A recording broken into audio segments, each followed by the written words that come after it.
Alô você! Olá, meu aluno do terceiro ano. Estamos de volta e hoje o assunto é pós-Segunda Guerra Mundial. O desencadear das coisas após, o término da Segunda Guerra Mundial e o princípio, o que aconteceu ali para que houvesse a chamada Guerra Fria. Olha só. Então nós sabemos que após o Hitler se render, se matar, enfim, todo aquele enredo lá, aquelas teorias, nós sabemos então que acaba a Segunda Guerra Mundial e agora o mundo ele inicia uma bipolarização, Mas antes da chamada Guerra Fria começar, o que aconteceu? Como é que ficou? Como é que ficou dividido, por exemplo, a Alemanha? Que a Alemanha foi dividida em 4 partes. Dessas, 3 são capitalistas. Dessas 3, nós temos lá os Estados Unidos, a Inglaterra, chamado Reino Unido, e também a França. Os 2 mais importantes ali, Estados Unidos e Inglaterra, tá certo? Do outro lado, a outra parte, a 4ª parte dessa Alemanha, ficou sob responsabilidade dos soviéticos, da União Soviética, tá certo? Nesse cenário aí, nós temos a construção do Muro de Berlim. E olha só que interessante uma coisa que o nosso livro didático traz aqui. Olha aí, olha aí. Lá na página 143, há ali como alguém que defendia as ideias socialistas via o Muro de Berlim. Enquanto que a maioria do mundo, e hoje a gente percebe que o muro servia para dividir, servia para como se fosse uma espécie de um gado, Como se quem estivesse ali do lado oriental não pudesse fugir. Olha só como é que via alguém que defendia, estava ali do lado oriental e defendia a ideia socialista. Ele via o muro como uma barreira para que não perdesse mão de obra qualificada, para que as pessoas não fossem para o lado capitalista, para que não perdesse essa mão de obra qualificada, para que não prejudicasse a ideia socialista. Olha só que interessante esse modo de ver aí, tá certo? A gente sempre vê essa ótica aí olhada pelo outro lado, E é bem interessante aí, tá ok? Já peço desculpas a você aí, que a qual hoje está num clima de muito calor, e aí o professor aqui já é bem calorento, vai suando e um monte de luz aqui para poder gravar, Tá certo?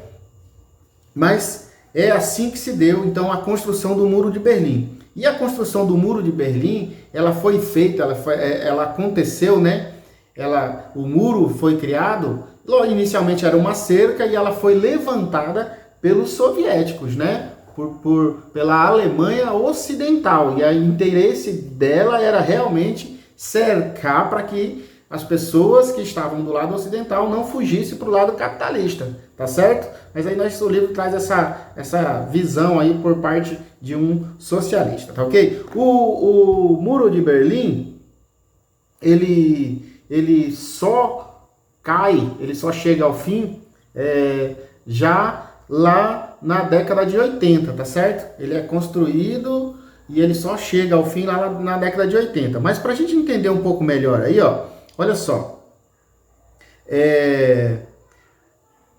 O Muro de Berlim, ele dividia a fração alemã que ficou do lado socialista. E essa fração alemã, ela recebia o nome de República Democrática Alemã. Enquanto que a parte ocidental da Alemanha recebia o nome de República Federal Alemã. Essa parte ocidental, ela era capitalista, enquanto a parte oriental, ela era socialista. A parte capitalista sob influência dos Estados Unidos e da Inglaterra, principalmente Estados Unidos, e a parte oriental sob influência da União Soviética, tá certo? Nesse cenário aí, a gente fala muito da Alemanha porque a Alemanha ela representa muito bem como o mundo estava dividido, sobre as 2 ideologias política, econômica, social, tá certo? E olha só, para que essas 2 políticas econômicas divergentes elas pudessem se expandir, elas precisavam apoiar esses países que estavam devastados depois da Segunda Guerra Mundial. Você sabe que todo conflito bélico causa danos muito grandes, né?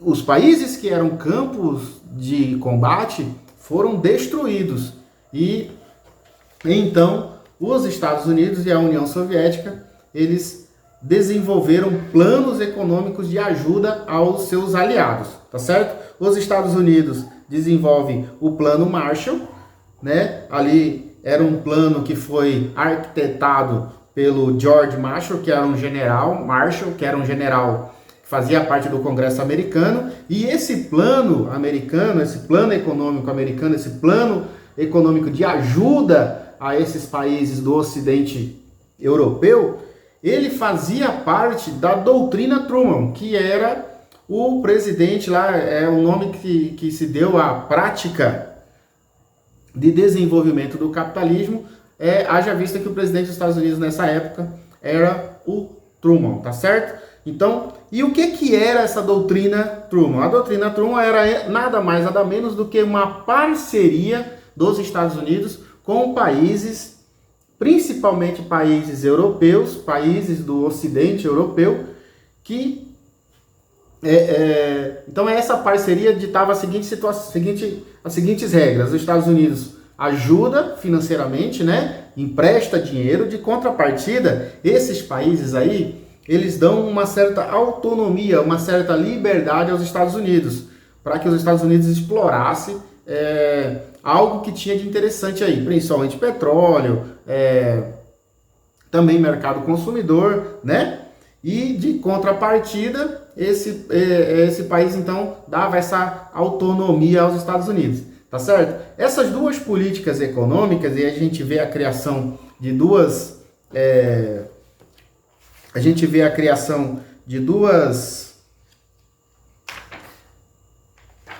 organizações, né? Do tratado, que é a OTAN, e também da Comecon, que são duas políticas, né? Dois acordos ali, a OTAN, que é o Tratado do Atlântico Norte, com os Estados Unidos, que é esse tratado que faz parte da doutrina Truman, e a União Soviética, então, também faz os seus acordos nos mesmos moldes, empresta dinheiro, de contrapartida, ela tem influência política, econômica e social em cima desses países parceiros, tá certo?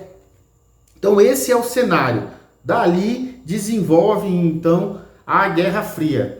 Mas para que esses países não entrem em conflito, um conflito tão forte, tão grande quanto a Segunda Guerra Mundial, então 51 países se organizam, se juntam e assinam a Carta das Nações Unidas. O que é a Carta das Nações Unidas, professor? É a Carta Magna, né? A Carta Magna que dita as regras da criação da ONU, tá certo? Então a ONU foi criada ali e a principal função da ONU é manter a paz, tá certo? Uma outra função da ONU que é bem interessante é proteger os direitos humanos, porque a partir dali então há uma preocupação em que não haja mais extermínio de seres humanos quanto aconteceu na Segunda Guerra Mundial, tá certo? Dentro desse cenário todo, nós temos então todo o campo para que aconteça aí a Guerra Fria. E a Guerra Fria é um assunto para o nosso próximo vídeo, tá certo? E eu espero vocês lá no nosso próximo vídeo com esse mesmo entusiasmo que a gente vem fazendo nossas aulas, tá ok? Forte abraço, eu digo até já!